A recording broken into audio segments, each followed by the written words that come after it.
buenas tardes con todos. En esta oportunidad nos encontramos con el profesor Martín Lienhart y esto forma parte de la serie de entrevistas que prepara la revista Entre Caníbales.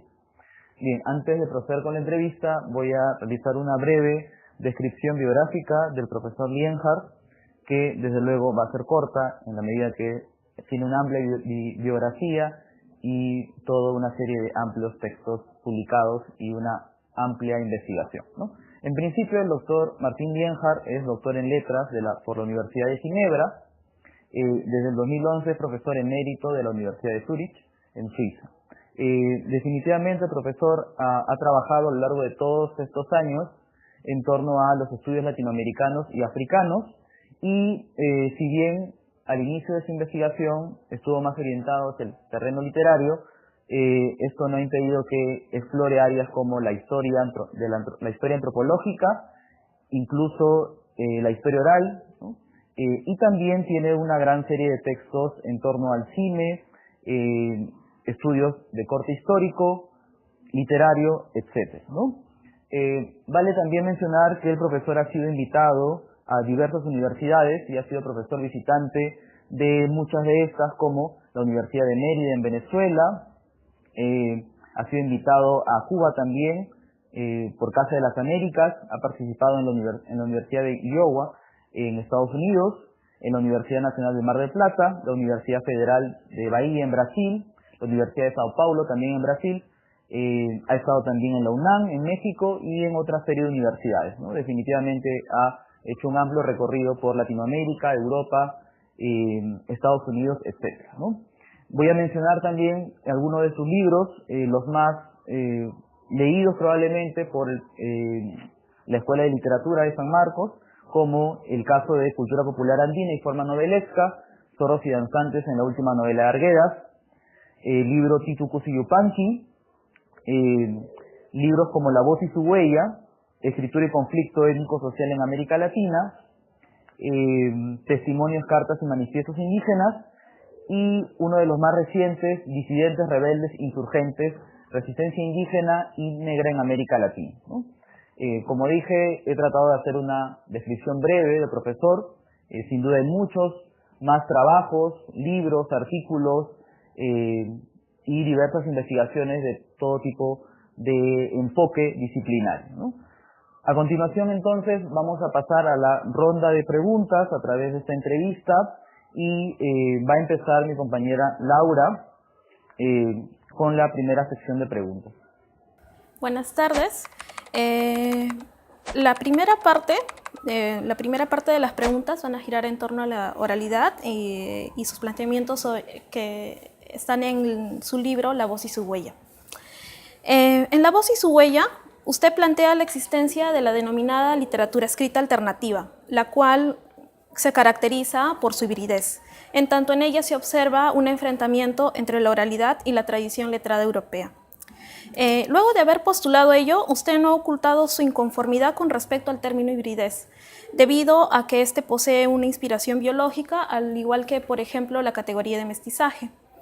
No obstante, según lo que hemos podido revisar, posteriormente usted propone la categoría de diglosia cultural para referir a este fenómeno, y además señala que diglosia cultural resulta una categoría más conveniente en la medida en que con ella se enfatizan las prácticas culturales y no los objetos culturales. En la actualidad, ¿usted ha matizado la formulación de este concepto? De la diglosia cultural, matizado, no sé, pero digamos la he vuelto a usar. No cubre en realidad todo lo que puede suceder, por ejemplo, en una situación colonial, digamos, a nivel de la comunicación, digamos, entre unos y otros, ¿no? O incluso dentro de unos y dentro de los otros también, ¿no? Pero definitivamente, digamos, esas categorías, digamos, bueno, sobre todo mestizaje es un término extremadamente resbaladizo, ¿no? Porque se usa de muchas maneras. Por ejemplo, generalmente se usa para decir que, o para dar a entender que, por ejemplo, si hablamos de cuestiones culturales, que la cultura por ejemplo, del conquistador y la de los conquistados ha fusionado.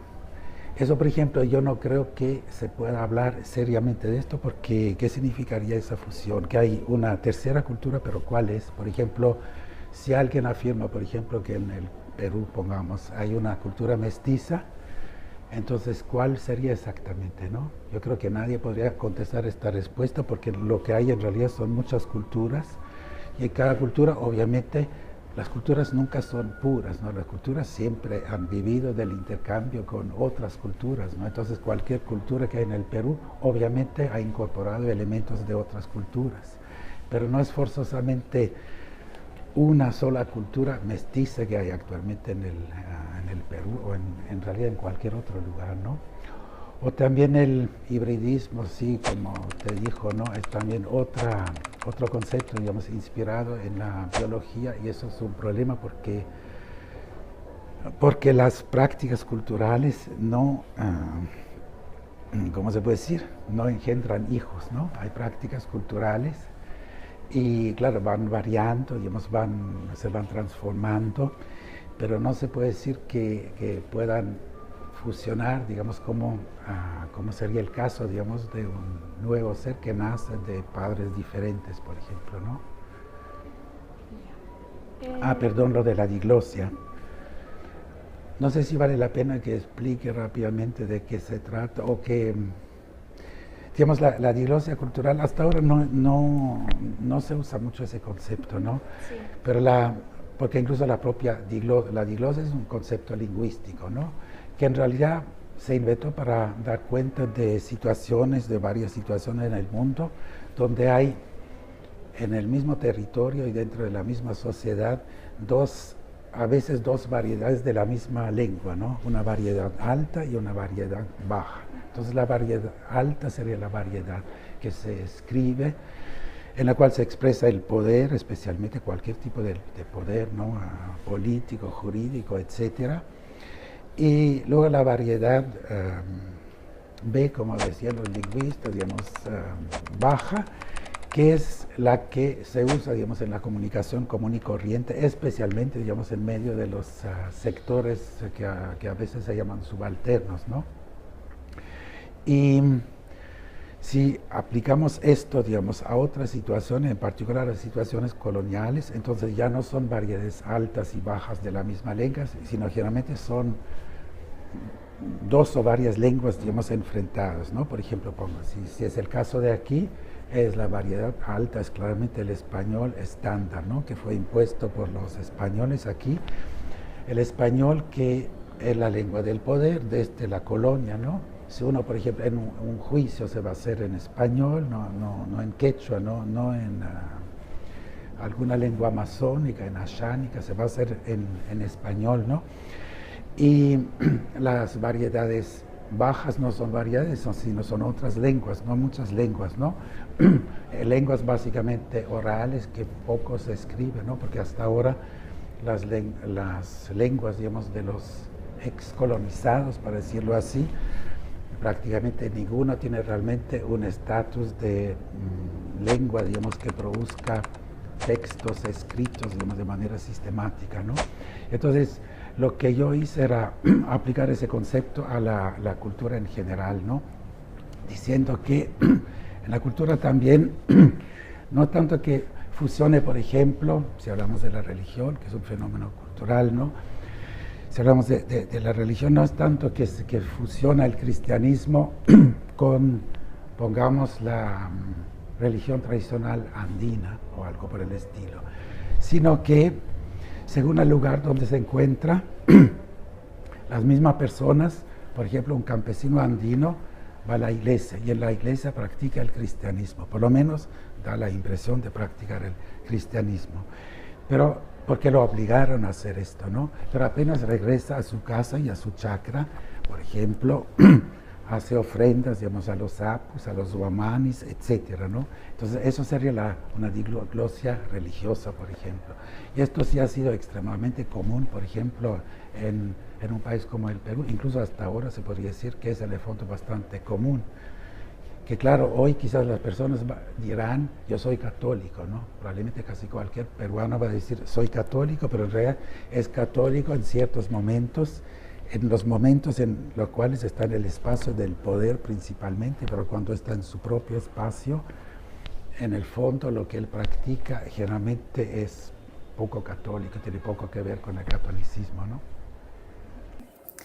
De alguna manera, esta categoría de diglosia cultural se podría vincular con lo que Ángel Rama postula en la transculturación de narrativa de América Latina acerca de las macrorregiones culturales supranacionales, en el sentido de que a partir del énfasis en las prácticas culturales, las limitaciones territoriales nacionales no resultan útiles, razón por la cual, según lo que he podido revisar, usted ha criticado la categoría de totalidad contradictoria de Antonio Cornejo Polar por dar demasiada relevancia a lo que es el territorio nacional. Sí.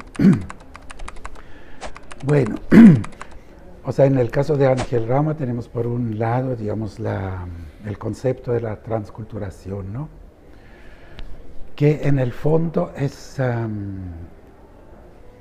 otra palabra para decir algo como mestizaje, ¿no? Porque en el fondo, pero Ángel Rama, digamos, hay que decir que él no habla de la sociedad en general, habla de la literatura, ¿no? Y dice que las literaturas, y él está hablando de las literaturas, por ejemplo, de los años 30, 40, 50, 60 en América Latina, ¿no? O en la América hispánica principalmente. Entonces, él, bueno, da a entender que estas literaturas cada vez menos, por ejemplo, son de tradición puramente occidental o europea. Claro, también él no habla de las literaturas orales en el fondo, sino de lo que viene desde las literaturas orales, pero se incorpora a la corriente escrita, ¿no? Y que ahí de alguna manera surgen textos, digamos, algo como, bueno, él no creo que diga biculturales, pero multiculturales, o que él llamaría transculturados, ¿no? Y lo otro en cuanto a las regiones, o ¿cómo podríamos decir? Bueno, a lo de las fronteras, bueno, en realidad cuando yo pienso en regiones en América Latina, pienso menos en Ángel Rama que en alguien que fue profesor aquí, Alejandro Lozada, en los años, fines de los 60, creo comienzos de los 70. Él quería hacer una historia de la literatura latinoamericana colectiva, ¿no? Ese era su gran proyecto, ¿no? Que no logró realizar, pero en algunos textos, son papeles de trabajo más que libros propiamente, él regionaliza América Latina, por ejemplo, hablando de, por un lado, de países que están en la situación de liquidación de la herencia colonial, o sea, que tiene todavía que liquidar definitivamente lo colonial, que sería, por ejemplo, México, América Central, los países andinos, ¿no? Donde en realidad muchas cosas todavía funcionan como funcionaron en la época colonial, o por lo menos de manera extremadamente parecida, ¿no? Y esto, por ejemplo, se opondría a países como, por un lado, el cono sur, ¿no? Chile, Argentina, Uruguay, y el sur de Brasil, donde la liquidación de la colonia ya no está al orden del día porque ya se hizo, ¿no? O sea, el problema ya no son los restos de comportamientos coloniales que hay, sino son otros problemas, y entonces ahí se plantean problemas, digamos, por ejemplo, quizás de la lucha por el socialismo y otros, ¿no? Y bueno, podríamos seguir con las regiones, pero de todas maneras, ahí también desaparecen las fronteras nacionales. Se trata más bien de regiones que tienen que ver, entre otras cosas, con cuestiones económicas, con cuestiones geopolíticas, etcétera, ¿no? Y claro, si hablamos de la totalidad contradictoria de Antonio Cornejo Polar,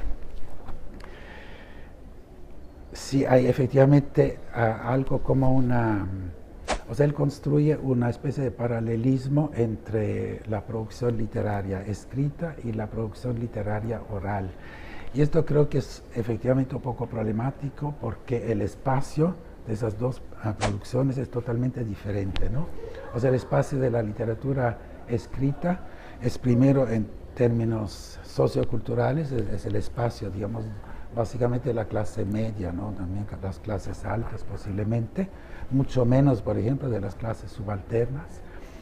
En términos geográficos, el espacio de la literatura escrita en realidad no es forzosamente nacional, puede ser totalmente, puede ser mundial, puede ser global, en el fondo lo es, tiende a serlo, ¿no? O sea, la mayoría de los escritores que hay actualmente no escriben únicamente para sus compatriotas, sino en el fondo les gustaría por lo menos ser leídos en el mundo entero, ¿no? Y la literatura oral, en cambio, funciona a nivel de comunidades más pequeñas, ¿no? En el mejor de los casos a nivel regional, pero incluso básicamente a nivel de comunidades tipo aldeas, ¿no? Pequeñas ciudades, etcétera. Y claro, a eso se agrega que, si hablamos de totalidad contradictoria en el Perú, si la literatura escrita es supuestamente nacional, pero de eso yo no estoy tan seguro. Se puede haber momentos, digamos, en los cuales trata de ser nacional, pero no tiene que ser forzosamente así. Pero la literatura oral, entre otras cosas, por ejemplo, se define por la lengua, ¿no? Y si tomamos, por ejemplo, una lengua como el quechua, entonces, ¿por qué introducir ahí una frontera, por ejemplo, entre Perú y Bolivia? Eso no tiene mucho sentido. Lo mismo con el aymara también, o sea, las literaturas orales, ¿no? O sea, ustedes van a una región, en fin, del lago Titicaca, digamos, cerca del lago, digamos, donde está la frontera entre Perú y Bolivia, y ustedes verán que en realidad nada cambia en términos, digamos, de las tradiciones orales, porque incluso son también a menudo las mismas familias, ¿no? Por lo tanto, ahí la frontera no tiene mayor incidencia, ¿no? Pero claro, lo importante de Cornejo Polar es en realidad haber constatado y defendido siempre la idea de que en el Perú no hay solo una literatura escrita, sino que hay también literaturas orales, porque esto antes de él muy pocos lo habían afirmado de manera tan explícita, ¿no? Justo antes de proceder con la siguiente sección, pensaba un poco en lo que estaba mencionando sobre estas limitaciones de la categoría de Cornejo, y creo que probablemente, pese a las falencias, recordemos que este texto, el de la formación de la tradición literaria, es uno de los textos más tempranos de Cornejo Polar, y me parece que en ese intento de un poco dejar de lado esa perspectiva más homogénea y uniforme de una tradición, ¿no? De una idea de unidad en la literatura peruana, busca a través de estos sistemas literarios tratar de expresar que son muchos sistemas que demuestran una conflictividad, pero también a la vez Cornejo, pese a estas refutaciones que haría a Ribagüero, a Sánchez, en fin, Cornejo de todas maneras está apuntando a un ideal de nación, ¿no? Y me parece que, sin ir muy lejos, digamos, sin detenernos en otro campo, también en Escribir en el aire posteriormente, pese a su visión más desarrollada y reformulada, aún habría este ideal de nación implícito, ¿no? ¿Le parece que, de alguna manera, esto de las limitaciones, como mencionaba Laura con el tema de las fronteras nacionales, es recurrente en la crítica? Es decir, todavía pese a tratar de demostrar variedades o distintos sistemas, diglosias o hibridez, en fin, todavía hay muchos críticos. ¿Considera usted que implícitamente hay la idea de que detrás de todo hay una nación, o se busca a través de todo esto la idea de lo nacional? Yo creo que sí, pero no en todos los escritores, o también se podría hablar también de otras categorías, digamos, de investigadores o antropólogos, por ejemplo, etcétera, ¿no?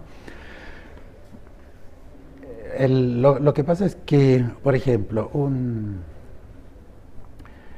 intelectual europeo, ¿no?, del siglo XX, y sobre todo de la segunda mitad del siglo XX, después de todo lo que pasó, ¿no?, por culpa en realidad de los nacionalismos, precisamente, o de cierto tipo de nacionalismos, no va a querer, digamos, insistir en cuestiones como una cultura nacional, ¿no? Por ejemplo, en Europa hay, pongamos, la literatura en lengua francesa, pero no es solo literatura de Francia, ¿no? Es literatura de varios países en Europa, además de muchos países en África, ¿no?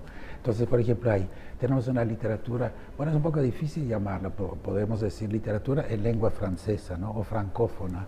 Es una literatura en realidad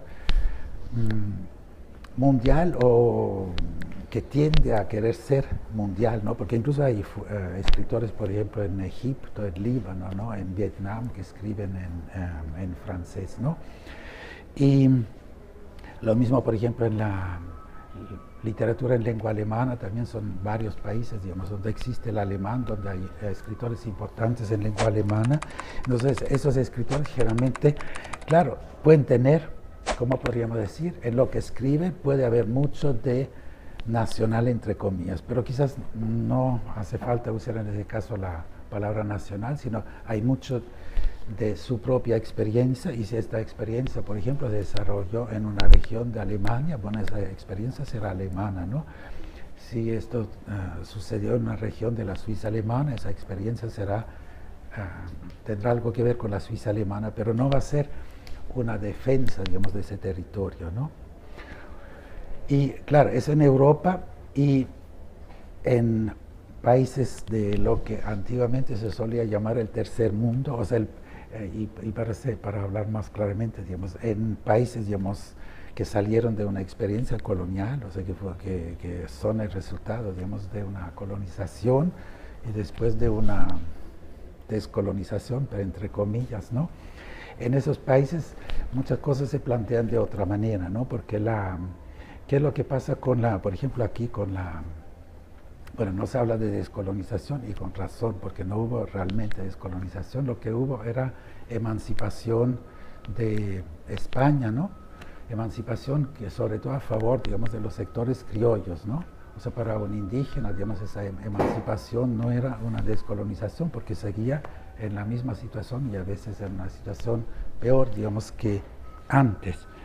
Y entonces se crearon muy rápidamente, digamos, las diferentes repúblicas, y esas repúblicas de alguna manera tenían que darse una identidad, ¿no? Entonces esa identidad generalmente fue la identidad que se buscaba o que parecía, digamos, más fácilmente alcanzable, era una identidad, digamos, que correspondía a las nuevas fronteras nacionales. Claro, hubo también casualmente otros intentos, ¿no? Por ejemplo, la Confederación Centroamericana, que no duró, pero que quiso, por ejemplo, romper las fronteras además, entre países muy chiquitos, ¿no? Y ha habido algunos otros intentos. Bolívar, por ejemplo, en realidad Bolívar no quería crear ni Venezuela, ni Perú, ni Colombia, etcétera, sino en realidad algo más amplio, ¿no? Pero bueno, al final se impuso lo del afán, digamos, de crear una identidad nacional, y esto, digamos, si hablamos de la literatura, esto ya se ve en el siglo XIX, pero de alguna manera parece que se intensifica en los años 30, 40, 50 del siglo XX, ¿no? O sea, años en los cuales, quizás especialmente en los países que Lozada llamaba aquellos que todavía tienen que liquidar, digamos, lo colonial, en esos países, digamos, se buscaba precisamente o sea, en la literatura se buscaba algo como un denominador común nacional, ¿no? También en los países caribeños, que en el fondo nunca habían existido como países antes, ¿no? Y claro, hay una especie de teleología, ¿no? O sea, parece que la historia empieza en la prehistoria, después vienen, por ejemplo, las civilizaciones antiguas, pongamos, americanas, ¿no? Luego, mucho más tarde, viene la intrusión europea, los europeos que ocupan, digamos, todas las Américas, ¿no? Después la emancipación, y a partir de ahí precisamente hay que crear algo diferente que sería la nación. Claro que es una imitación en realidad de lo que se hizo en Europa, digamos, en el siglo XIX, ¿no? También en Europa en el siglo XIX se crearon o se recrearon o se fijaron, digamos, más o menos definitivamente los territorios nacionales, ¿no? Por ejemplo, Alemania o Italia no existían todavía, ¿no? A pesar de que se habla de Italia para siglos pasados, pero no existía, ¿no? España se puede decir que existía más o menos, Francia. España también demoró bastante para tomar, digamos, las fronteras que tiene actualmente.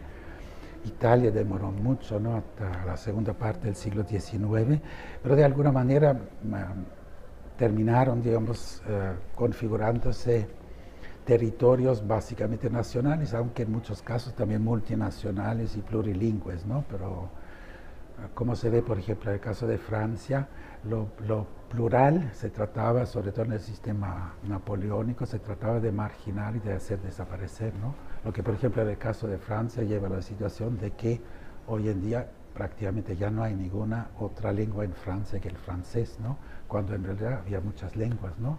Provenzal, el catalán, en el norte también había variantes de flamenco, incluso restos de alemán, etcétera, ¿no? Pero en los países, digamos, del ex tercer mundo se trataba, digamos, de deshacerse de la herencia colonial, y entonces la búsqueda de lo nacional tenía, creo que, otro sentido, ¿no? O sea, en Europa era básicamente para cerrarse, ¿no? Para que cada país se cierre contra el otro, y efectivamente esos nacionalismos también llevaron a muchas guerras, ¿no? Terribles guerras, ¿no? Mientras que en América Latina en algún momento parecía que la búsqueda de la nacionalidad era algo positivo, ¿no? Porque precisamente iba a contribuir a liquidar los problemas, digamos, que venían todavía de la colonia. Y esto yo pienso que duró, no sé hasta cuándo exactamente, pero yo pienso que ahora, por ejemplo, ya estamos en un mundo diferente. De todas maneras, estamos, queramos o no, en un mundo muy globalizado, digamos, en muchos niveles, en casi todos los niveles. En ese sentido también pienso que es lógico que ahora la mayoría, por ejemplo, de los literatos no estén forzosamente siguiendo, digamos, buscando lo nacional, sino que quieran simplemente ser escritores y hablar, digamos, del hombre en el mundo, por ejemplo, ¿no?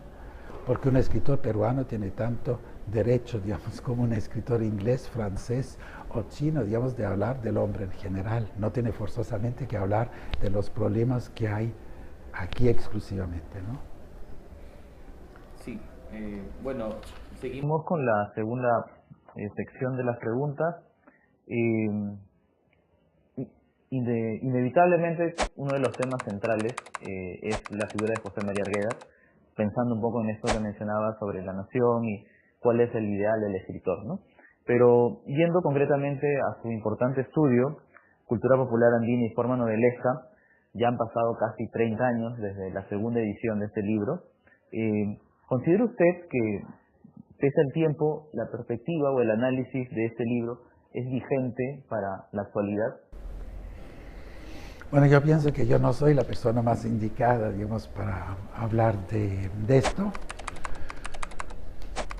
Eso por un lado. Por otro lado, bueno, habría que primero que preguntarse qué es exactamente lo que dice, digamos, este libro.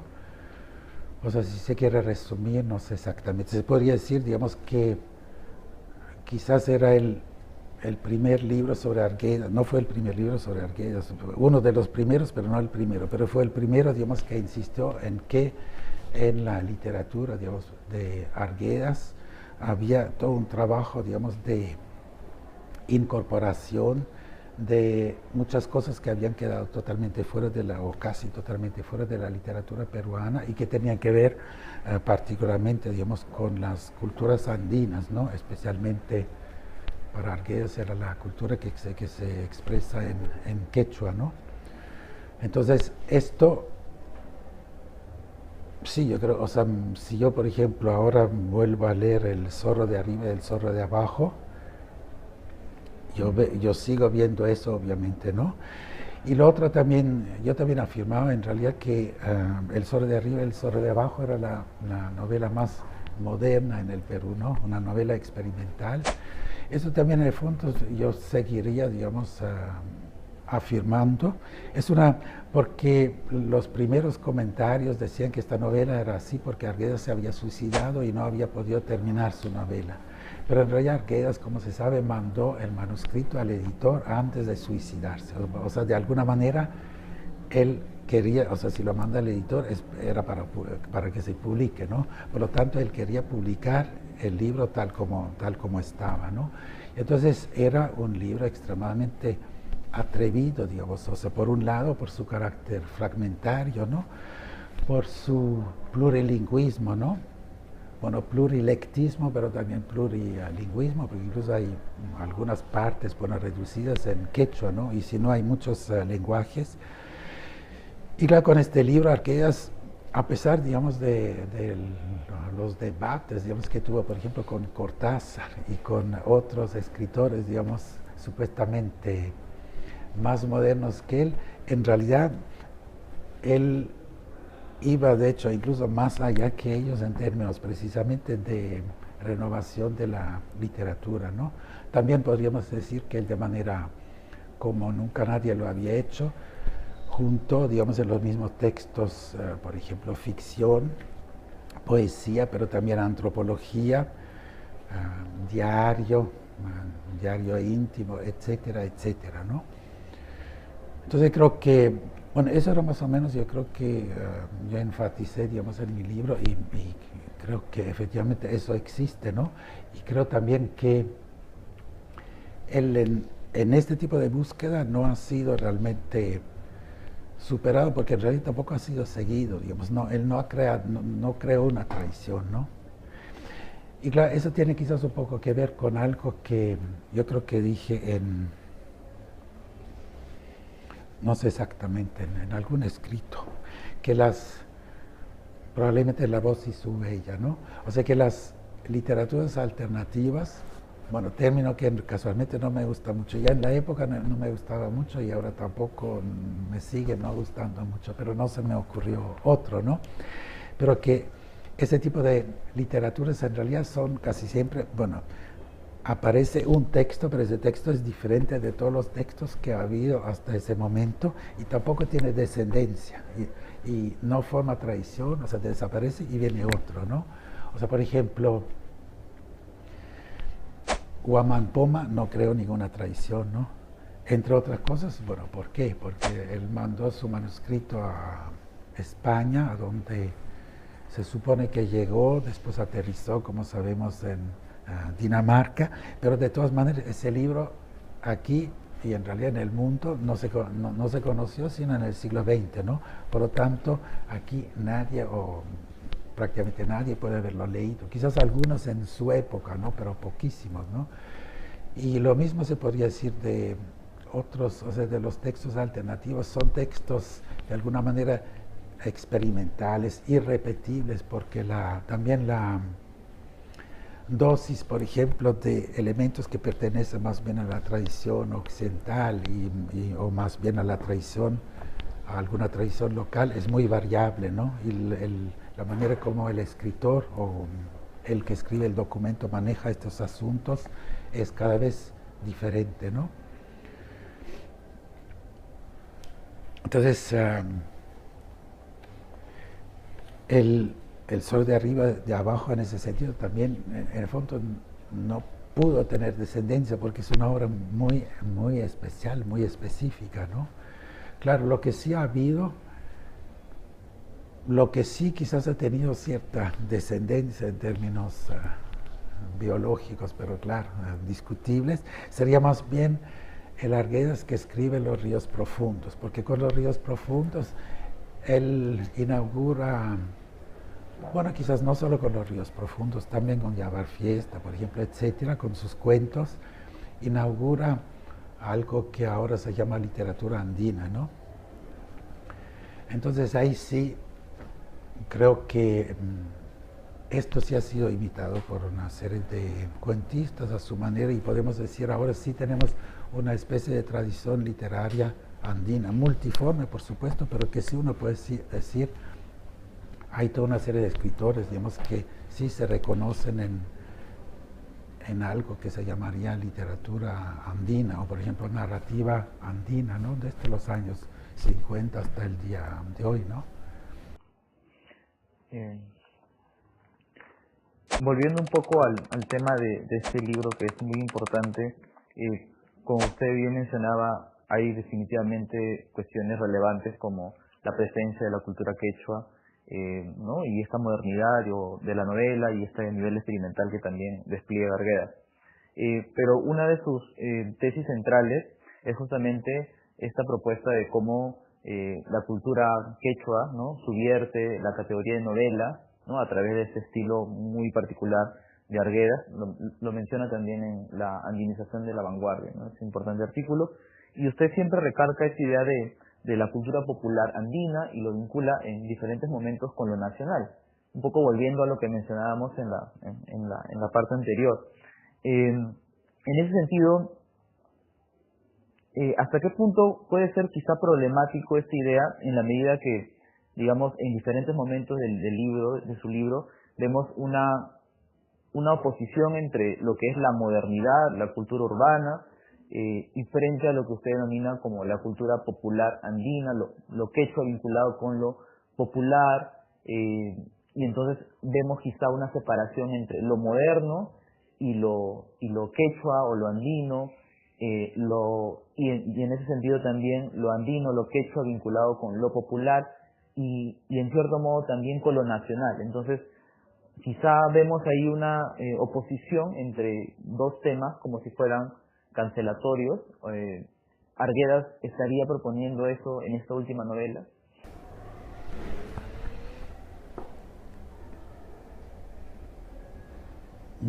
No, creo que no en realidad. O sea, en realidad yo no sé, por ejemplo, si en El zorro de arriba y El zorro de abajo hay ¿cómo podríamos decir? Puede haber algo como un proyecto o una preocupación nacional, pero no en el sentido de crear una identidad nacional a través de la literatura, no creo que haya eso, sino simplemente porque los elementos que él usa, digamos, para escribir este libro son de origen peruano, ¿no? Ahora claro, la cultura quechua, digamos, como cultura popular, la cultura urbana, digamos, por otro lado, más, pongamos, de tipo clase media, aunque también puede ser otra cosa. Yo precisamente creo que esto en El zorro de arriba, del zorro de abajo, se cuestiona, digamos, a través de lo que se cuenta y de cómo se cuenta, ¿no? Porque vemos que en realidad unos personajes, digamos, que son, no todos, pero muchos son de origen andino, ¿no? Ex quechua hablantes o aymara hablantes, ¿no? Llegan a inventar una ciudad que se llama Chimbote. Bueno, Chimbote existió antes, pero era un pueblito, ¿no? O sea, en realidad ellos, o sea, esa gente básicamente andina, pero también de otras procedencias, y efectivamente de extracción más bien popular en su mayoría. Claro, no los dueños de ciertos medios de producción, pero sino casi todos los trabajadores son, claro, son de extracción humilde. Ellos creen en realidad, precisamente crean algo moderno que es una ciudad, pero es una ciudad que tiene sus particularidades porque precisamente es una ciudad en la cual de alguna manera se conjuga, digamos, la idea general que puede haber cuando se crea una ciudad con maneras, digamos, de ver y de actuar que tienen que ver con el pasado andino, por ejemplo, de los protagonistas, ¿no? Y precisamente el propio Arguedas, digamos, a partir de elementos tradicionales y en parte populares, crea un texto particularmente moderno, podríamos decir, ¿no? Y yo creo que Arguedas, por ejemplo, nunca insistió en, ¿cómo podríamos decir?, en algo como el pasadismo, así, de la cultura que se expresa en quechua, ¿no? Porque también podemos ver en sus ensayos etnográficos que él en realidad, él es un etnógrafo que siempre tenía una aguda conciencia de los procesos históricos. Ustedes pueden leer desde sus primeros ensayos etnográficos, cuando él todavía no era antropólogo, o sea, los que él publicó en algún diario en Buenos Aires, no la prensa creo, en los años 30, ¿no? Él siempre, digamos, habla, por ejemplo, del, qué sé yo, el carnaval de Tambobamba o de temas por el estilo, ¿no? Pero siempre al comienzo viene una descripción y dice, por ejemplo, aquí penetró el ferrocarril y desde entonces, por ejemplo, aquí surgió una ciudad, comercio, etcétera. O sea, él no describe, por ejemplo, simplemente una fiesta, dicen, hacen esto y aquello, sino crea el contexto. Y ese contexto siempre es histórico. Cosa que no hacen todos los antropólogos. No hay antropólogos que tienden a ignorar, digamos, la historia, pero él jamás, ¿no? Siempre. Y como cada vez que volvió a la sierra, bueno, volvió en realidad cada vez menos, pero él siempre estuvo muy atento, digamos, a los procesos de cambio, también de cambio de mentalidad, ¿no? Él, por ejemplo, constata en una visita que hace a Puquio, creo que, ¿cuándo habrá sido? En los años 50, pero más bien al final probablemente, que los jóvenes comuneros de Puquio son, en términos de mentalidad, más modernos que él, porque se burlan de él cuando él dice que las montañas, por ejemplo, son algo como divinidades, pongamos algo por decir, que son espíritus. Ellos se burlan, ellos que son habitantes de ese lugar, que se supone que son adoradores de los apus, etc. Ellos dicen, no, eso es tierra nomás, ¿no? Y él agrega, yo creo que en una nota, no me acuerdo exactamente cómo lo dice, él dice, yo no me puedo imaginar, por ejemplo, un río bajo otra forma que un ser viviente, ¿no? Entonces, esto demuestra precisamente que él sí está atento, digamos, a las transformaciones, también a las transformaciones en las maneras de pensar de las personas, ¿no? O sea, él no es en ningún momento, por ejemplo, podríamos decir, él es, como podríamos decir, bueno, para usar una palabra famosa, no es de ninguna manera, digamos, un representante de una utopía, ¿cómo era? Arcaica, ¿no? Bueno, en la tercera sección de esta entrevista, un poco avanzando en el tiempo, me gustaría preguntarle acerca de la literatura quechua contemporánea, exactamente sobre la narrativa. Como por ejemplo ha postulado César Itier, a partir del conflicto armado interno, ello produce una migración o acentúa la migración de la sierra a la costa. Y como producto de eso empieza a producirse una escritura en quechua, ¿no? En ediciones bilingües en su mayoría.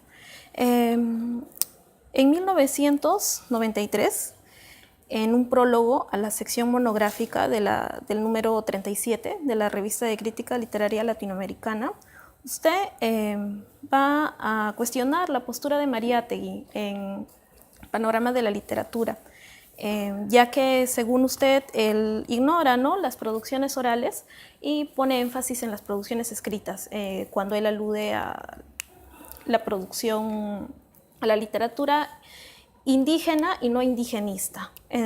Usted menciona que él cae en el fetichismo de la escritura, ¿no?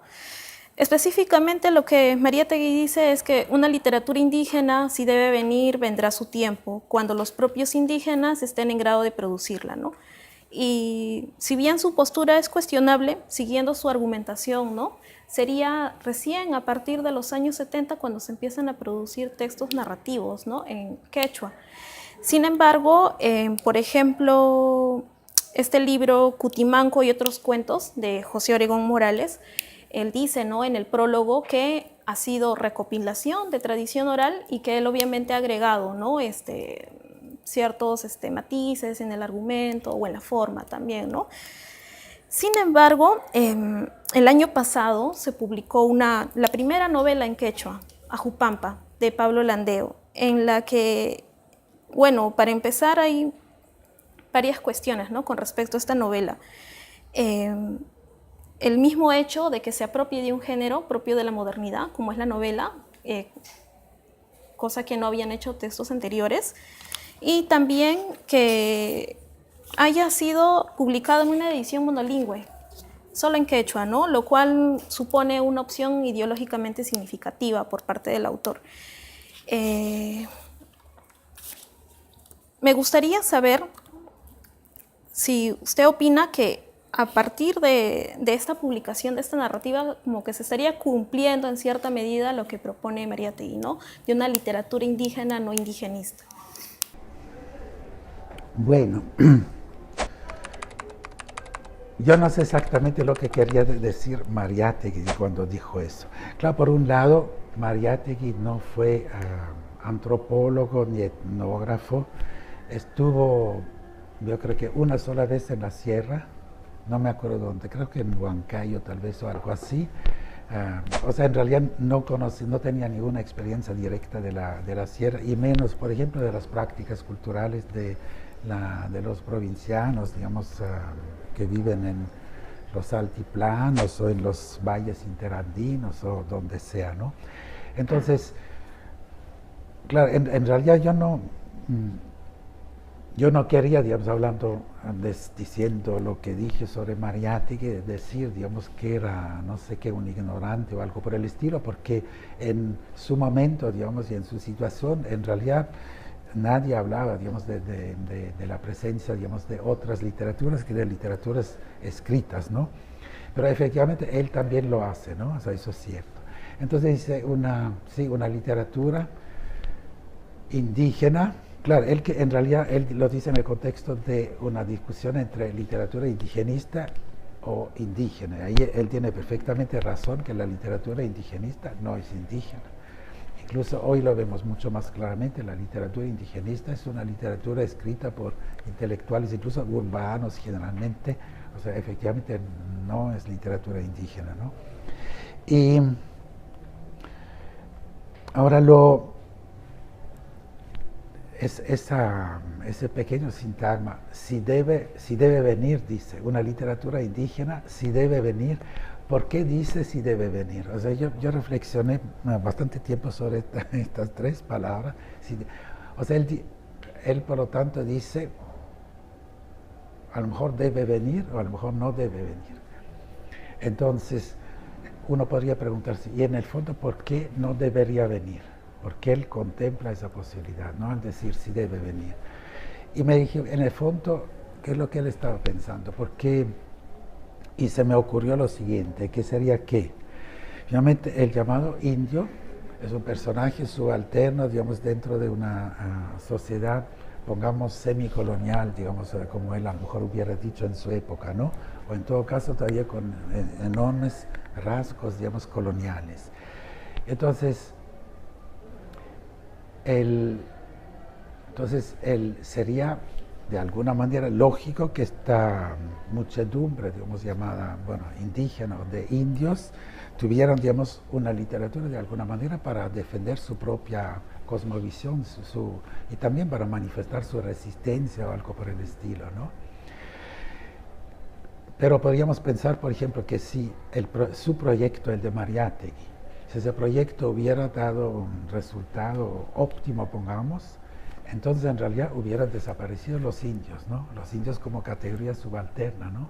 Lo único que hubieran quedado hubieran sido peruanos, ¿no? En el Perú, ¿no? Entonces, suponiendo, digamos, que había únicamente, que hubiera, en fin, ¿no? En el caso de que hubiera habido únicamente peruanos, entonces, ¿para qué crear una literatura específica indígena, ¿no? Que solo en el fondo tenía sentido en la medida en que los llamados indios estaban discriminados. Yo no sé si él quería decir eso, pero me dije que es muy posible, porque finalmente él era a su manera comunista, ¿no? Marxista, lo que queramos, socialista, ¿no? Y obviamente estaba a favor de la desaparición de las clases, ¿no? Y especialmente, digamos, de ese tipo de clases que nace, digamos, en una situación de opresión, o sea, que hay un personaje colectivo llamado indio, ¿no? Que en realidad no debe existir así. Claro, no estamos hablando de cuestiones culturales, no se trata de que hablen quechua, no, que hagan tales ritos, etcétera, sino que sean un conglomerado de discriminados, ¿no? Marginalizados, etcétera, ¿no? Bueno, yo en realidad no sé si él quería decir eso, pero puede ser, porque si no, porque decía si debe venir. Y ahora, claro, ahora han pasado muchos años, el proyecto de Mariátegui no se ha realizado, digamos. En general, las revoluciones socialistas en el mundo, digamos, creo que podemos decir hasta ahora han fracasado, ¿no? Y entonces seguimos dentro del capitalismo, pero un capitalismo más salvaje, globalizado, etcétera, etcétera.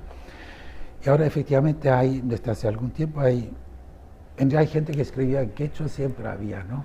Pero si hablamos de narrativa es quizás diferente, porque, por ejemplo, sobre todo poesía siempre ha habido, porque alguien escribía poesía más o menos inspirada en los cantos quechuas, por ejemplo, de otras lenguas, ¿no?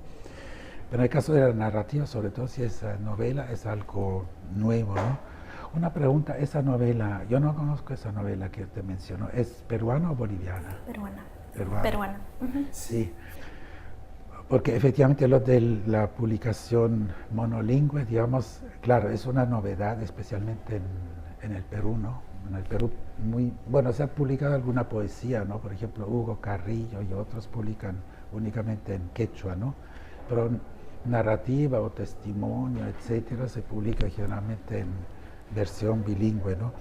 Entonces, claro, ahora, ¿quiénes escriben ese tipo de literatura y qué representan, no? Es cierto que los primeros textos narrativos en quechua, y de ellos forma parte un texto de Arguedas, ¿no? Que es El sueño del pongo, que se dice generalmente equivocadamente que es simplemente un texto que viene de la tradición oral, pero es un cuento de Arguedas en realidad, inspirado probablemente en un cuento, digamos, como lo que él dice, ¿no? Pero es un texto que hay que considerar como de él, ¿no? Porque también, por ejemplo, está escrito en un quechua que no existe, en un quechua que abarca varios dialectos, ¿no? Eso no existe en la realidad, es una propuesta literaria, ¿no? Escribir en un quechua que sea más abarcador, digamos, que el quechua de los cusqueños, o de los ancachinos, o de los huancavelicanos, ¿no?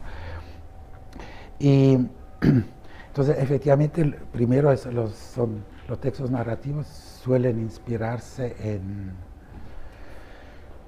en cuentos folclóricos, entre comillas, ¿no? Sí, como los de José Obregón Morales, ¿no? Que entre sus cuentos me parece que hay uno o dos con referencias, digamos, al presente, pero la mayoría son de carácter más bien mítico, por lo tanto prácticamente sin tiempo ni espacio. Sucede también con otras colecciones que hay. Hay otra, por ejemplo, de cuyo autor en este momento no me acuerdo, un huancabelicano. Y también generalmente es así, son cuentos con básicamente de ascendencia mítica, ¿no? Y claro, pasar a la novela efectivamente significa que uno ya no puede simplemente inspirarse en mitos o cuentos, digamos, tipo leyendas o como queramos llamarlos, sino que esto supone en realidad probablemente también una presencia diferente del autor. Bueno, sobre todo hay una presencia más clara de un autor simplemente, porque en un cuento recreado a partir de los cuentos orales, en el fondo el autor se siente todavía como un autor colectivo, ¿no? O sea, por ejemplo, esos cuentos de José Obregón Morales no son particularmente personales, ¿no? O sea, son de él, pero su presencia de José Obregón es muy poco perceptible, ¿no? Mientras que, claro, en una novela, aunque no se escriba en primera persona, la presencia del autor va a estar automáticamente mucho más clara, ¿no? Porque tiene que situarse en el mundo actual, digamos, con un vehículo moderno. Yo ahora sobre esta novela no puedo decir gran cosa. Casualmente ahora yo conozco mejor, por ejemplo, la literatura escrita en lenguas indígenas de México, por ejemplo, donde en realidad, bueno, la producción es mucho mayor, ¿no? O sea, en México porque hay también cuestiones, digamos, políticas, como siempre, ¿no? O sea, por ejemplo, en México el Estado, por los motivos que sea, apoya, digamos, la publicación de textos en lenguas indígenas, tanto el Estado nacional como los estados regionales, como municipalidades y otras entidades, ¿no? Entonces, en realidad, en México, por ejemplo, no es tan difícil que un escritor indígena con o sin comillas, digamos, publique un texto narrativo o una novela, por ejemplo. El problema ahí que surge y pienso que también existe aquí en el Perú es el de los lectores. Porque, o sea, en México, por ejemplo, yo puedo publicar una novela en lengua indígena, pero ¿quién la va a leer? Porque para que haya lectores hay varias condiciones que tiene que haber. Primero, digamos que haya gente alfabetizada en la lengua en cuestión, porque si esto no es el caso, no van a leer nunca en la lengua original, ¿no? Y no solo alfabetización, sino tendría que haber algo como un interés, digamos, manifestado, por ejemplo, por los profesores de las escuelas, ¿no? Yo creo que el papel de la escuela sería fundamental, ¿no? Porque el lector ideal de un texto en lengua indígena es la comunidad a la cual pertenece el escritor, ¿no? Y por lo tanto eso significaría generalmente que, por ejemplo, sobre todo en las áreas rurales donde se hablan más esas lenguas, que ahí, por ejemplo, la escuela, bueno, primero que funcione de todas maneras, segundo que le interese a los alumnos en la literatura en general y después en la literatura que se escribe en su lengua, ¿no?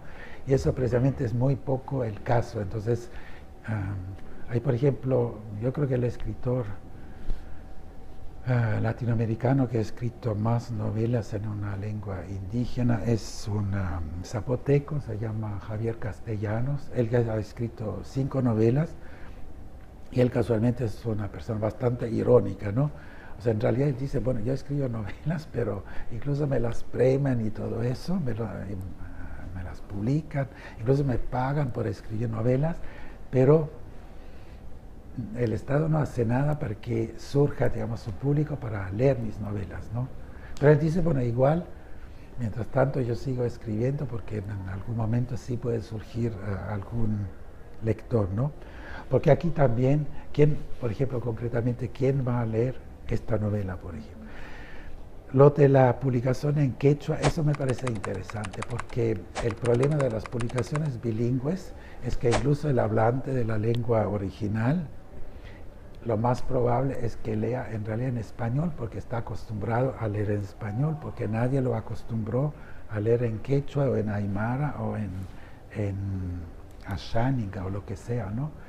Entonces, publicar únicamente en quechua es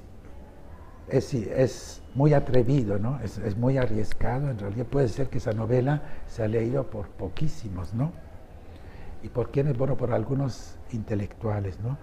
Y ahora, por ejemplo, si volvemos a Mariátegui, que bueno, ¿qué tipo de literatura es esa literatura en lenguas indígenas, ¿no? Y claro, ahí, por ejemplo, ¿en qué medida es literatura indígena, ¿no? O sea, yo creo que en primer lugar es literatura en una lengua que X, ¿no? O sea, es una lengua llamada indígena, pero es una lengua X simplemente, ¿no? Y el escritor no sabemos quién es, pero probablemente es alguien que puede haber nacido en un pueblo, por ejemplo, ser hablante nativo de la lengua en cuestión, pero para escribir seguramente fue a la ciudad, incluso en la mayoría de los casos habrá ido hasta la universidad, etcétera, porque es el caso más común. Y después, ¿qué hace? Puede escribir, según el caso, a partir de su experiencia más moderna o de su experiencia más bien, por ejemplo, del pueblo, ¿no? Entonces hay una cosa curiosa y es que, en el fondo, los lectores de literatura indígena, que generalmente no van a leer el texto de la lengua original, sino traducida, esperan del escritor indígena que escriba sobre su mundo, ¿no? Pero ahí también podemos preguntarnos si el lector tiene el derecho de exigir a ese escritor, digamos, que escriba sobre por ejemplo, su niñez, su infancia, su adolescencia en un pueblo. Obviamente el lector no tiene ese derecho. Es obvio que alguien que escribe en quechua, por ejemplo, puede escribir novelas de ciencia ficción si le da la gana, ¿no? O puede escribir novelas en general como Kafka, por ejemplo, donde estamos en un mundo sin mayores caracterizaciones espaciales o temporales, ¿no? Pero se nota generalmente que, o sea, en México, como ya hay muchos escritores, es un poco más fácil hablar sobre esto, se nota que, o también los mapuche, por ejemplo, en Chile se podría decir que son más bien poetas generalmente, ¿no? Que quizás una primera generación, digamos, sí tiende en realidad a como cuando escriben es como un regreso a su infancia y su juventud, ¿no? Entonces están hablando de un mundo que ya desapareció en realidad a menudo, ¿no? También a veces se basan, introducen de alguna manera, incorporan de alguna manera todavía ciertos discursos míticos, pero después se ve que cada vez más se van alejando de eso y en realidad hablan de a pesar de que a lo mejor incluso viven en un pueblo, pero hablan de la modernidad simplemente en su lengua porque no se dejan encasillar únicamente porque escriben en esa lengua, ¿no? O sea, yo creo que es algo muy interesante, pero no se trata ahora forzosamente de la literatura indígena en la cual estaba pensando Mariátegui, porque Mariátegui eso fue hace casi 100 años y estamos en otro mundo, ¿no? Sobre eso, ¿no? Tal vez Mariátegui si se entiende que por literatura indígena entendía la literatura proveniente de un sujeto subalterno, y en este sentido, por ejemplo, el autor de esta novela no sería un sujeto subalterno propiamente dicho, ¿no? ¿Por qué? Porque ha accedido a estudios universitarios y por ello tal vez ha podido, no sé, llevar su escritura a otro nivel, ¿no? En el sentido de apropiarse de este género. Y sobre lo que usted también mencionaba, ¿no? Por ejemplo, él en su novela, si bien sí hace un poco de referencia a algunas cuestiones míticas, hay como que dos historias paralelas, y una historia se centra en una historia actual, ¿no? Con un espacio, por ejemplo, acá en Lima, ¿no? Villa El Salvador. Entonces no es una vuelta, ¿no? A lo que su pueblo, su comunidad, ¿no? Entonces no sería exactamente la literatura indígena que fue entendida por Mariátegui. Pero volviendo a la edición monolingüe, ¿no? Como usted mencionó, ¿no? En el caso de México, este autor, Javier Castellanos, dice, ¿no? Que él piensa que tal vez en el futuro van a llegar los lectores. Pablo Landeo, que es el autor de esta novela, también mencionó algo parecido. Dijo que, bueno, ¿no? ¿Quién iba a leer su novela? Y él lo que piensa es que primero tiene que haber una oferta, una cierta cantidad de textos quechuas, para que recién se cree la demanda, ¿no? Lectores. Esto sería viable, y en cierta medida también lo que yo me cuestionaba es acerca de que si la aparición de textos quechuas, ¿no? Y que ya se atrevan a apostar por otros géneros, vayan a iniciar como que una independencia editorial con respecto de los textos producidos en castellano, ¿no? Que tengan una independencia en el sentido que son monolingües y no bilingües. Pero como usted mencionó, eso también depende de que haya políticas, ¿no? Por parte del Estado que puedan sustentar ello.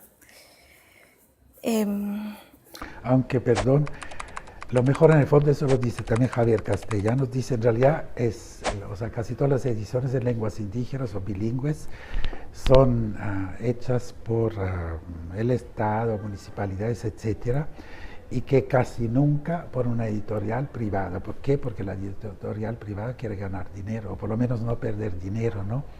Y claro, como la literatura en lenguas indígenas es todavía como producto algo bastante problemático, las editoriales privadas no suelen publicar, ¿no? Incluso, por ejemplo, en el caso de yo hablando con Javier Castellanos, por ejemplo, le pregunté si no había pensado en publicar, por ejemplo, sus novelas solo en español, porque a mi modo de ver se defenderían perfectamente. O sea, yo creo que hay muchos lectores, hipotéticos lectores, que no leen porque se presenta así, pero si se publica en español, como finalmente también se leen en español traducciones del ruso y del chino, etcétera, ¿por qué no se publicarían traducciones del zapoteco, ¿no? Entonces, a lo mejor, y sin decir que esto es literatura indígena, simplemente es una novela, ¿no? Él dijo que sí sería en el fondo, o sea, admitió que podía ser una cosa, podía ser interesante, ¿no? O sea, como, claro, él no haría eso exclusivamente porque él obviamente también quiere en realidad que siga existiendo su lengua y que siga, digamos, cada vez más, digamos, también existiendo como posible lengua literaria, etcétera, ¿no? Lo que usted dice que dice este autor peruano, claro, yo pienso que generalmente sí es cierto que cualquier novedad, digamos, cultural, puede ser una película, puede ser un cuadro, algo así, si es una cosa totalmente novedosa, al comienzo, lógicamente, no tiene público, ¿no? O sea, por ejemplo, el primer cuadro cubista no tenía público, ¿no?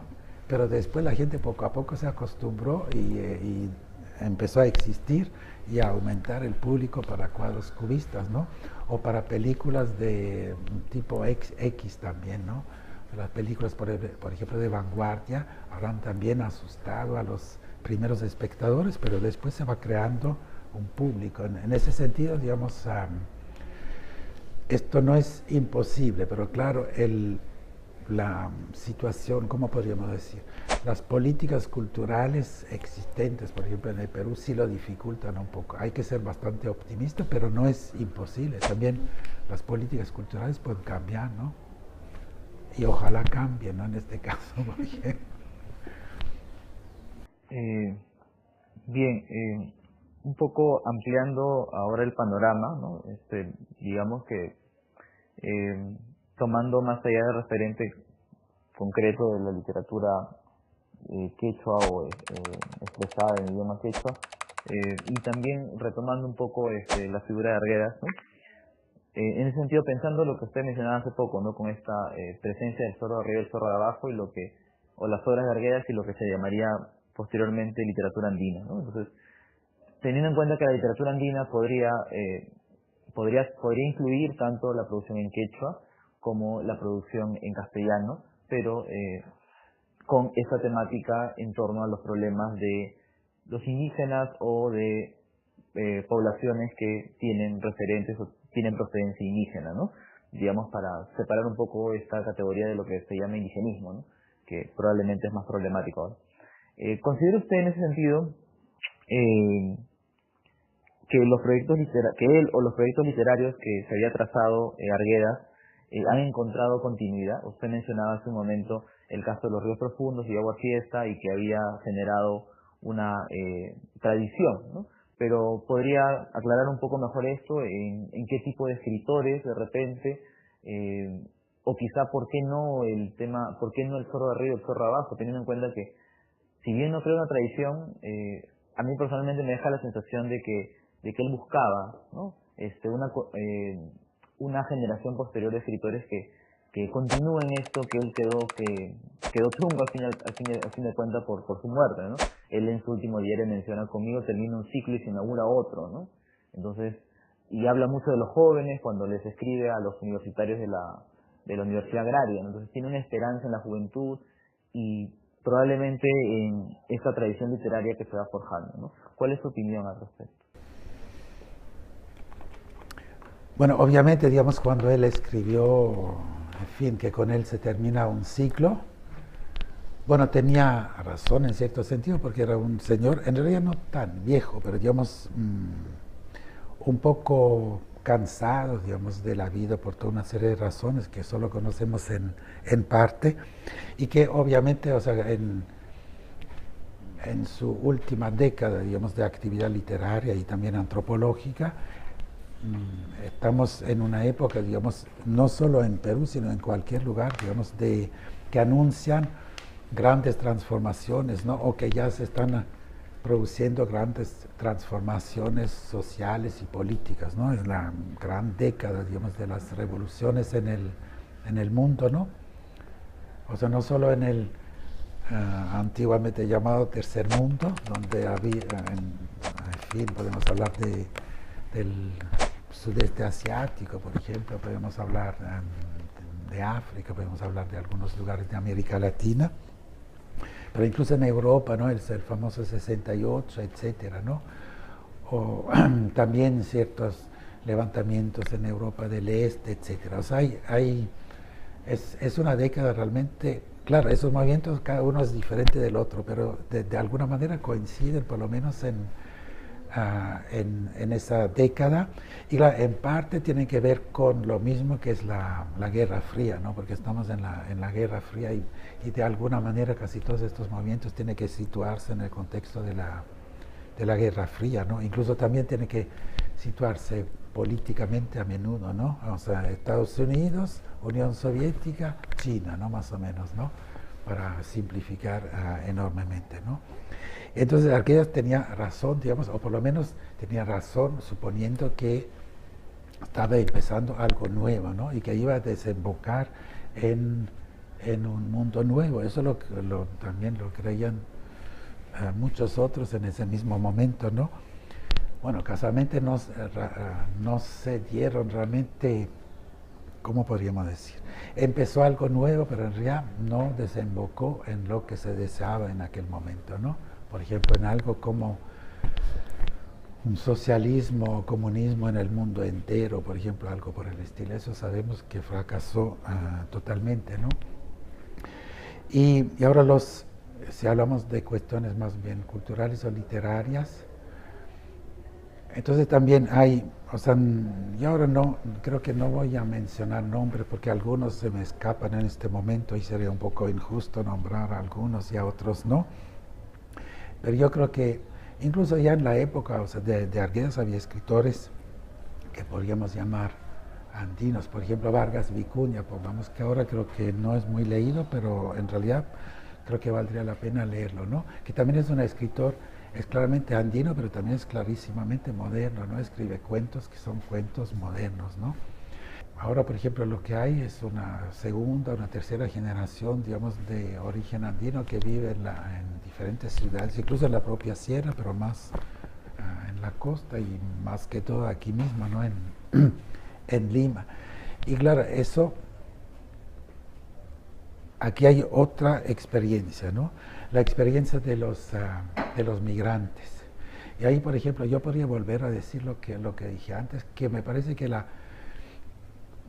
bueno, yo ignoro muchas obras literarias, ustedes me pueden corregir, ¿no? Pero yo pienso que no hay muchas obras, digamos, como precisamente El Zorro de Arriba y El Zorro de Abajo, que hablan sobre la experiencia de los migrantes, pero a partir de mucha cercanía con los migrantes, ¿no? O sea, yo no sé cuántos autores han surgido, digamos, en el Cono Norte, en el Cono Sur, en otros lugares, por ejemplo, de Lima, hablando a partir, digamos, de esa experiencia. Claro, también, podríamos decir también, ¿por qué tendrían que surgir escritores? Podrían surgir otros, por ejemplo, cantantes. Cantantes creo que han surgido algunos, ¿no? Que sí, de alguna manera, están o estuvieron, digamos, trabajando la experiencia de los migrantes, ¿no? Pero eso, por ejemplo, ahí sí hay algo que yo creo que no existe mucho, digamos, en la literatura peruana publicada hasta ahora, ¿no? Porque los escritores conocidos, en la medida en que los conozco poco, reconozco, pero me parece que no, la mayoría no están hablando de eso, tampoco son de esa extracción social en realidad, ¿no? Y finalmente, por ejemplo, si pensamos en Lima, la mayoría de los limeños, digamos, viven en realidad no en los barrios residenciales, sino en esos barrios periféricos, ¿no? Y tienen una experiencia muy grande, en realidad. Para ellos Lima ha cambiado totalmente porque en realidad primero incluso no existió de alguna manera y ellos mismos la hicieron existir realmente ese monstruo, pero también lo transformaron constantemente y lo siguen transformando, ¿no? Y se ve también, por ejemplo, me parece que hay, pero no solo, o sea, que no haya muchos escritores que surjan, digamos, de esos ambientes, eso no es tan sorprendente, porque también son ambientes que no ofrecen generalmente buenas condiciones para que surjan escritores, ¿no? Pero también, por otro lado, por parte de por ejemplo, de los intelectuales que no son de esa extracción, digamos, más bien pongamos de clase media, me parece que hay poco interés en el fondo en todos esos procesos, digamos, urbanos de las últimas décadas. Por ejemplo, yo pregunté a alguna gente hace poco si en el fondo alguien había documentado, por ejemplo, fotográficamente cómo nació, por ejemplo, el cono norte tal como existe actualmente. Y parece que no, o sea, parece que, porque sería normal, digamos, que hubiera, por ejemplo, libros de fotografías que muestren cómo era, por ejemplo, tal lugar, pongamos comas, ¿no? En 1950, 1960, 70 hasta ahora, ¿no? Parece que no existe algo así, o sea, habría en el fondo que hacer todo un trabajo para buscar. Alguna gente sacó obviamente fotos privadas, ¿no?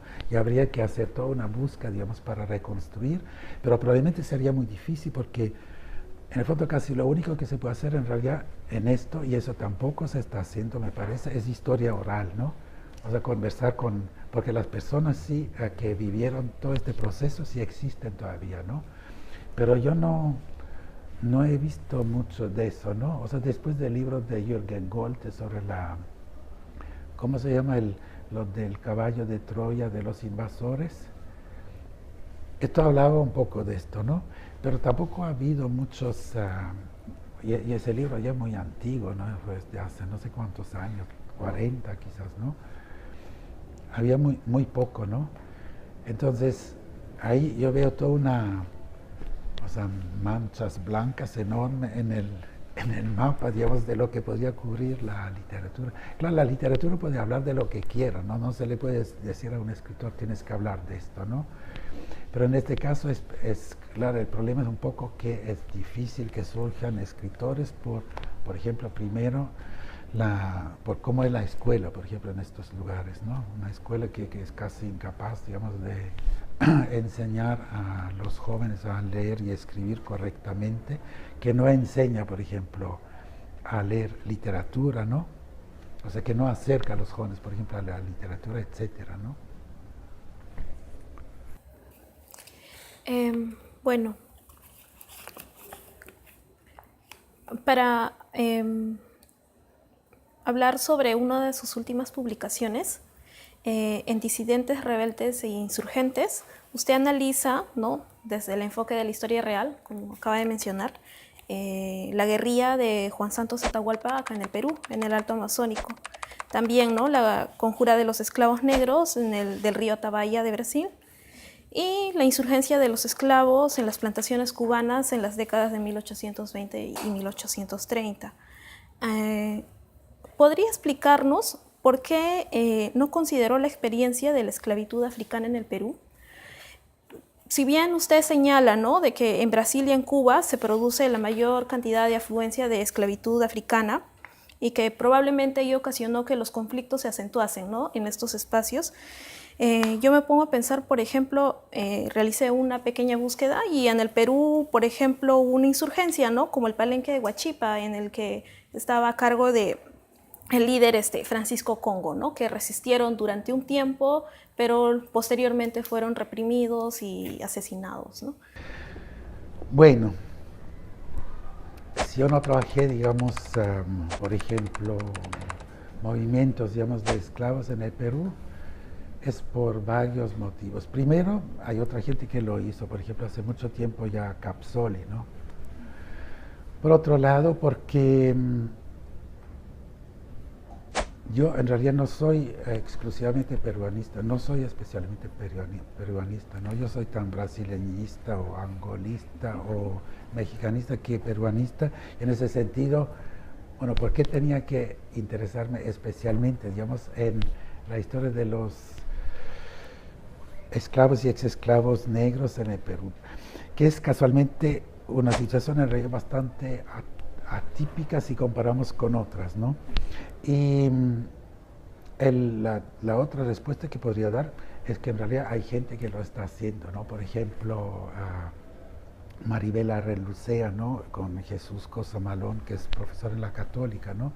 Ellos, por ejemplo, publicaron un libro de cuyo título no me acuerdo exactamente, habla algo de la historia de los afrodescendientes, publicado por el Ministerio de Cultura, que es en realidad una especie de consideración general, digamos, de la historia de los afros, digamos, en el Perú, y ese es un trabajo muy bueno en realidad, donde se ve, a pesar de que ellos dicen que no hay muchos trabajos, en realidad sí se ve que hay bastantes trabajos, pero muy puntuales que se han hecho, pero con este libro ahora uno ve más bien, ve mejor el panorama, ¿no?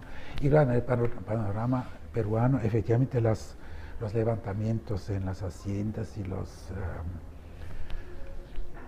las grandes empresas de cimarronaje no son lo más típico, ¿no? Existió, pero es una cuestión más bien marginal en la historia de los africanos y exafricanos aquí.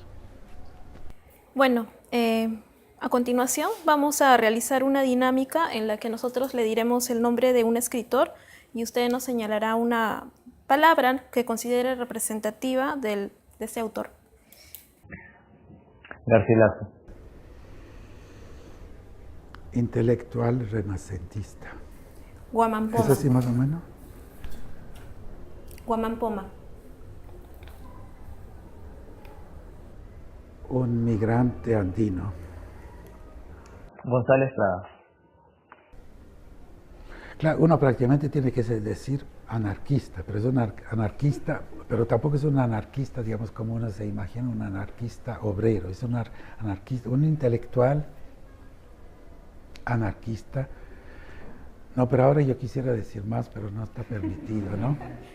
Un hombre importante en la historia intelectual del Perú en todo caso. Clorinda Mato.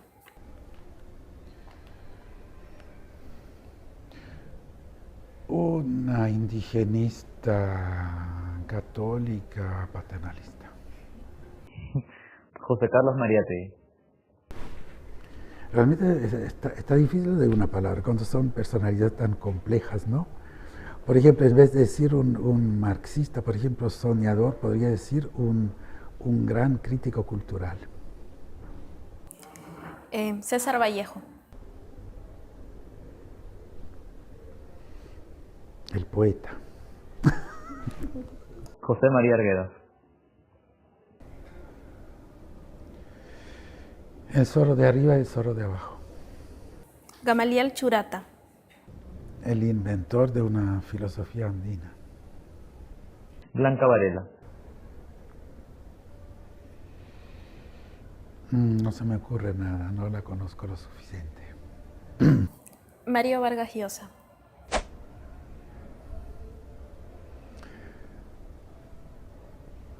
Un señor vanidoso. Bueno, O si no, si puedo agregar algo más, un señor, un escritor, bueno, porque es escritor a pesar de todo, que no le puede perdonar a Arguedas que sea mucho más grande que él mismo. Bueno, le queremos agradecer la entrevista concedida a la revista Entre Caníbales y quisiéramos pedirle algunas palabras finales para los lectores, ¿no? ¿Y quiénes son los lectores? Bueno, la comunidad, ¿no?, de Universitaria Sí. Sanmarquina. Bueno, por un lado, a los lectores, a los que escuchen. Los que escuchen y... O sea, a mí me da gusto, por un lado, que exista algo como esta revista, digamos, de los caníbales, ¿no? Yo no sé si se inspira en la antropofagia brasileña. Bueno, si no fuera el caso, valdría la pena, digamos, meterse un poco en lo de la antropofagia brasileña. Y hablando más en general, o sea, yo estoy dando clases ahora en San Marcos y en realidad me siento muy bien. Siento que los estudiantes son muy receptivos, digamos, también les gusta hablar, lo que está bien finalmente, porque así las clases son menos aburridas que si habla solo el profesor. Lo que no es una crítica, pero algo que me gustaría ver quizás en el futuro es quizás que los objetos de estudio y también los discursos, etcétera, quizás ¿cómo podríamos decir? Se ampliaran un poco en términos, digamos, de de lo nacional, porque aquí, claro, San Marcos es un lugar muy peruano, ¿no? Y aquí es un poco difícil hablar de otros lugares, por ejemplo, en el mundo. Y yo pienso que, porque el Perú en realidad, bueno, es Perú, pero el Perú ha recibido constantemente y sigue recibiendo estímulos de otros lugares, ¿no? Probablemente por ejemplo, el otro día yo vi una imagen, digamos, de esa figura principal en lo de Chavín, ¿no? Chavín, ¿cuándo fue? Hace mucho tiempo, ¿no? Bueno, no importa, pero ese personaje, por ejemplo, yo me dije, porque nunca, bueno, estuve en Chavín, pero hace mucho tiempo, me dije, bueno, este es en realidad Quetzalcóatl, ¿no? Entonces yo constato que, o sea, me parece obvio, digamos, que ha habido relaciones, por ejemplo, entre, bueno, Perú y México, no se llamaban así los lugares, ¿no? Pero entre lo que ahora es Perú y lo que ahora es México, ¿no? Y esto, por ejemplo, esto casualmente también creo que lo admiten o lo suponen muchos antropólogos, historiadores, ¿no? Y yo creo que sería importante también, o sea, tratar de mirar un poco más allá, ¿no? Tanto dentro de América Latina, quizás, pero no solo, obviamente, ¿no? Porque incluso también porque aquí se podría quizás incluso hacer un vínculo con Arguedas, ¿no?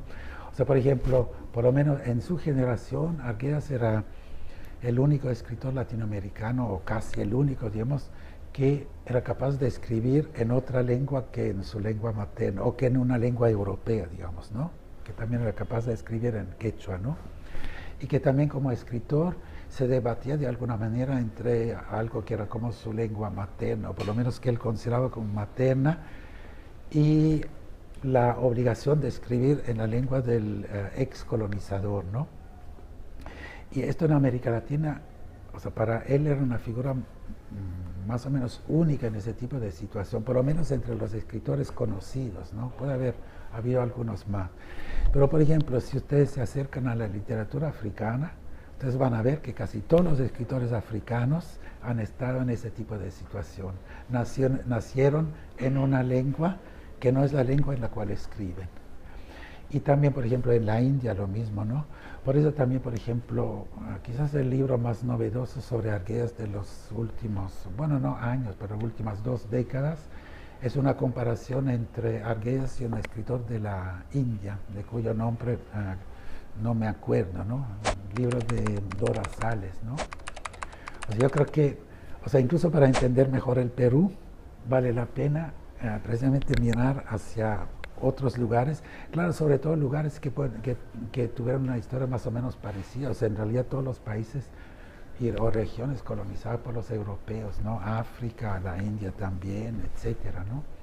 Porque uno va a encontrar de repente que, por ejemplo, un caso como Arguedas es un caso hermano, digamos, de muchos otros casos, y en ese sentido, digamos, uno quizás lo puede entender mejor. La mala, ¿cómo podríamos decir? Lo curioso en el fondo es que no haya habido varios Arguedas, por ejemplo, en el Perú, ¿no? Porque en un país, pongamos en cualquiera de los Congos, hay varios escritores, digamos, que representan ese tipo de, más o menos ese tipo de situación, no solo uno, ¿no? Claro, quizás también porque, claro, la descolonización en África es muy reciente y es en realidad todavía hoy, digamos, bueno, ahora un poco menos, pero digamos hasta hace muy poco, por ejemplo, pongamos en la ciudad de Brazzaville, en el Congo, que se llama el Congo-Brazzaville. Ahí, por ejemplo, había varios escritores excelentes, pero todos ellos todavía, digamos, nacieron en otra lengua, ¿no? O sea, todavía no había nadie que haya nacido solo, por ejemplo, con el francés como lengua, ¿no? Que es la lengua en la cual ellos escriben, ¿no? Mientras que aquí, obviamente, sí hay la mayoría de los escritores en realidad no tienen como lengua materna otra que el español, ¿no? Es un poco para animarlos, digamos, leí también, pero ¿dónde leí eso? ¿Quién dijo eso? Alguien dijo que en realidad se aprende más sobre el Perú leyendo a Dostoyevsky que leyendo a no sé quién, no me acuerdo en este momento, ¿no? Claro, también porque en realidad lo que leyendo a Dostoyevsky uno puede probablemente entender mejor ciertos aspectos de la realidad peruana y como o de cualquier otra realidad, de la realidad suiza o de Dinamarca, ¿no? Eso sin olvidarse, obviamente, de la realidad que uno vive en el país donde a uno le toca estar, ¿no? Bueno, muchas gracias. Y gracias igualmente.